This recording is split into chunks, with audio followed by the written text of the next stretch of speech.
മാത്രമേ ഉള്ളൂ. ഇനി നിങ്ങൾ നിങ്ങളുടെ ചാനലിലൂടെ ചില വാർത്തകൾ അടിച്ചു വിടുകയാണ്. അതിൽ 2-3 ഞാൻ നിങ്ങളോടൊന്ന് ക്ലാരിഫൈ ചെയ്യാൻ ബാധ്യസ്ഥനാണ്. നിങ്ങൾ പറയുന്നത് 10% മുസ്ലിങ്ങൾ ഏതെങ്കിലും രാജ്യത്ത് വന്നാൽ പിന്നെ ആ രാജ്യം മുഴുവൻ ഇസ്ലാമാവും, അതുകൊണ്ട് ഇത് വലിയ അപകടമാണ് എന്ന് പറഞ്ഞാണ് നിങ്ങളുടെ ഒരു ദീർഘമായ ചാനൽ വാർത്തകളിലൂടെ നിങ്ങളുടെ ചാനലിൽ വരുന്നത്. ഇത് വളരെ തെറ്റായ ഒരു ഇൻഫർമേഷനാണ്, വളരെ തെറ്റായ ഇൻഫർമേഷൻ.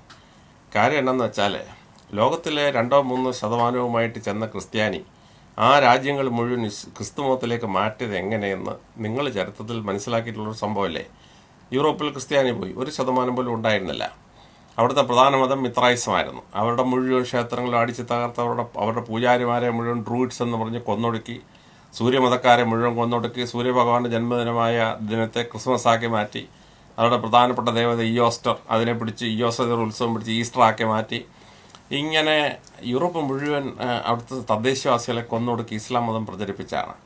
അമേരിക്കയിൽ പോയി, അമേരിക്ക ആകെ 250 ക്രിസ്ത്യാനിയാണ് പോയത്. നിരന്തുണ്ടായി 2.5 കോടി റെഡ് ഇന്ത്യൻസിനെ കൊന്നൊടുക്കി. അസ്റ്റക്കുകളെ മായന്മാരെയും ഇങ്കാസിനെ മുഴുവൻ കൊന്നൊടുക്കി. അവരുടെ ഒരൊറ്റ ആരാധനാക്ഷേത്രം ഇനി ബാക്കിയുണ്ടോ? അവരുടെ സ്ത്രീകളെ ബലാത്സംഗം ചെയ്ത് 5 കോടി മുളാറ്റോസ്, അതായത് റെഡ് ഇന്ത്യൻ സ്ത്രീകളെ ബലാത്സംഗം ചെയ്തുണ്ടായ കുട്ടികൾ മുളാറ്റോസ് നമ്മൾ അറിയപ്പെടുകയാണ്. ക്രിസ്ത്യാനികൾ ഓസ്ട്രേലിയയിൽ പോയി, അവിടെ എന്ത് ചെയ്തു? അവിടെ മവോറീസ് ഉണ്ടെന്ന് അവരെ മുഴുവൻ കൊന്നൊടുക്കി. ടസ്മാനിയയിൽ ഒറ്റ ടസ്മാൻ ബാക്കിയില്ല. എന്നിട്ട് അത് പിടിച്ചെടുക്കുകയാണ്. ചെല്ലുന്നിടത്തെല്ലാം അക്രമത്തിലൂടെ പിടിച്ചെടുത്ത് ക്രിസ്തുമതം നമ്മൾ വളർത്തിയില്ലേ. ഞാനൊരു സത്യക്രിസ്ത്യാനിയാണ്. രാവിലെ 2 ജപമാല എൻ്റെ ശരീരത്തിൽ കിട്ടും. രാവിലെയും വേണ്ടി ജപമാല അർപ്പിക്കുന്ന ആളാണ്. ദിവസവും പള്ളിയിൽ പോകുന്ന ക്രിസ്ത്യാനിയാണ്, സത്യക്രിസ്ത്യാനിയാണ്. അവരുടെ ചരിത്രം നമ്മൾ തെറ്റിച്ച് പറയാൻ പാടില്ല. ഇസ്ലാം ഇങ്ങനെ പോകുന്നിടത്തെല്ലാം പിടിച്ചെടുക്കുന്നു എന്ന് അവരെ കുറ്റപ്പെടുത്താൻ പാടില്ല. വാളുകൊണ്ട് ഇസ്ലാം മതം വളർത്തിയെന്ന് പറയുകയാണ്. ക്രിസ്ത്യാനി വാളും തോക്കും പീരങ്കി ഉപയോഗിച്ച് മതം വളർത്തിയ ക്രിസ്ത്യാനി മുസ്ലിമിനെ കുറ്റം പറയാൻ പാടില്ല.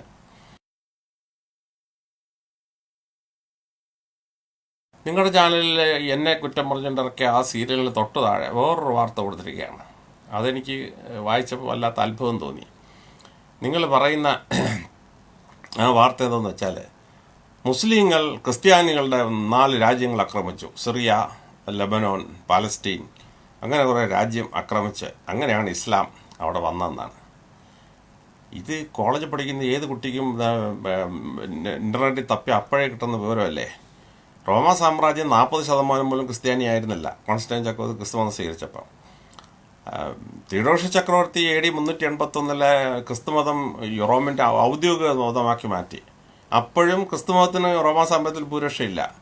ഈ ലെബനോൻ, സിറിയ തുടങ്ങിയ പ്രദേശങ്ങളിലെ ക്രിസ്തുമതത്തിന് 40% പോലും അംഗങ്ങളില്ല.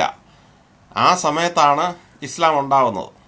ഇസ്ലാം ഉണ്ടായിട്ട് പ്രവാചകനോ മുസ്ലിങ്ങളോ ക്രിസ്ത്യൻ രാജ്യം ആക്രമിക്കാൻ വന്നോ? നിങ്ങൾ ചരിത്രം ഒന്ന് പരിശോധിച്ച് നോക്കിയാൽ മതി.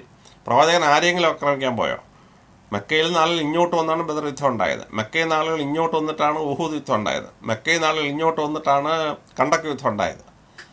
ഈ ജെറുസലേമും ജോർദാനും പിടിക്കാൻ ഇസ്ലാം എങ്ങനെയാണ് കഴിഞ്ഞത്? ക്രിസ്ത്യാനികൾ അങ്ങോട്ട് പോയി ആക്രമിച്ചു. അങ്ങനെയാണ് യാർമൂക്ക് യുദ്ധം ഉണ്ടായത്.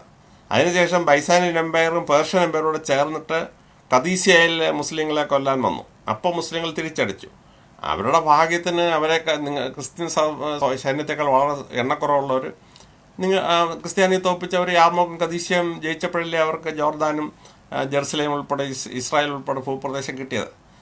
അപ്പോൾ അത് ഏത് കുട്ടിക്ക് ഏത് സമയത്തും വെരിഫൈ ആവുന്ന ഇൻഫർമേഷൻ നമ്മുടെ ചാനലിൽ കൂടെ തെറ്റായ രീതിയിൽ വ്യാഖ്യാനിക്കാമോ? അത് ശരിയല്ല. ഇനി വേറൊരു കാര്യം തിരിച്ച് നമ്മൾ ആലോചിക്കണ്ടേ. ക്രിസ്ത്യാനി ആക്രമിക്കാത്ത ഏതെങ്കിലും ഒരു മുസ്ലിം രാജ്യം കാണിച്ചു തരാമോ? 64 മുസ്ലിം രാജ്യങ്ങളുണ്ട് ഈ ഭൂമിയിൽ. ആ 64 ക്രിസ്ത്യാനി ആക്രമിച്ചിട്ടുണ്ട്. ക്രിസ്ത്യാനി ആക്രമിക്കാത്ത ഒരൊറ്റ മുസ്ലിം രാജ്യം ബാക്കിയില്ല. ഒരു തവണ മുസ്ലിങ്ങളെ ക്രിസ്ത്യാനി ആക്രമിച്ചെന്ന് നിങ്ങൾ പറഞ്ഞെന്ന് വെച്ചോ. ക്രിസ്ത്യാനി തിരിച്ച് ഇറാഖ് എത്ര തവണ ആക്രമിച്ചു? 25 തവണ ആക്രമിച്ചു.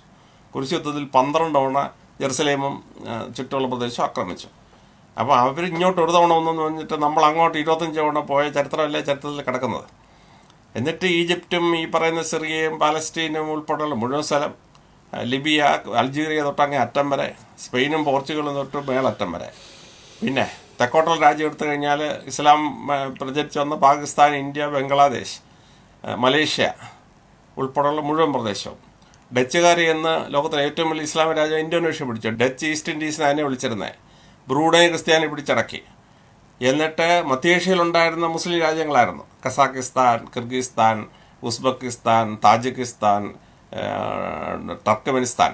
ഇത് മുഴുവൻ റഷ്യ എന്നുള്ള ഓർത്തഡോക്സ് ക്രിസ്ത്യാനി ഒന്ന് പിടിച്ചെടുത്തു. ഇനി ഇത്രയും കാലം ക്രിസ്ത്യാനിക്ക് പിടിക്കാൻ പറ്റാത്ത ഒറ്റ മുസ്ലിം രാജ്യം ഉണ്ടായിരുന്നുള്ളൂ, അത് അഫ്ഗാനിസ്ഥാനാണ്. ബ്രിട്ടീഷ് എംപയർ ഇവിടുന്ന് അങ്ങോട്ട് നോക്കി 1840 1981 അഫ്ഗാനിസ്ഥാൻ പിടിക്കാൻ പറ്റിയില്ല. അവസാനം റഷ്യക്കാർ അവിടെ നിന്ന് ഇങ്ങോട്ട് പിടിക്കാൻ നോക്കി 1982. അവർ പകുതിയായപ്പോഴത്തേന് അമേരിക്ക എന്നുള്ള ക്രിസ്ത്യാനി വന്നിട്ട് അഫ്ഗാനിസ്ഥാൻ പിടിച്ചെടുത്ത് 20 കൊല്ലം ക്രിസ്ത്യാനോട്ട് ഭരിച്ചില്ലേ. ക്രിസ്ത്യാനി ആക്രമിക്കാത്ത ഒരൊറ്റ മുസ്ലിം രാജ്യം ഇല്ല ഈ ഭൂമിയിൽ. അപ്പോഴാണ് നിങ്ങൾ പറയുന്ന 3 മുസ്ലിം രാജ്യം ക്രിസ്ത്യാനി ആക്രമിച്ചത്.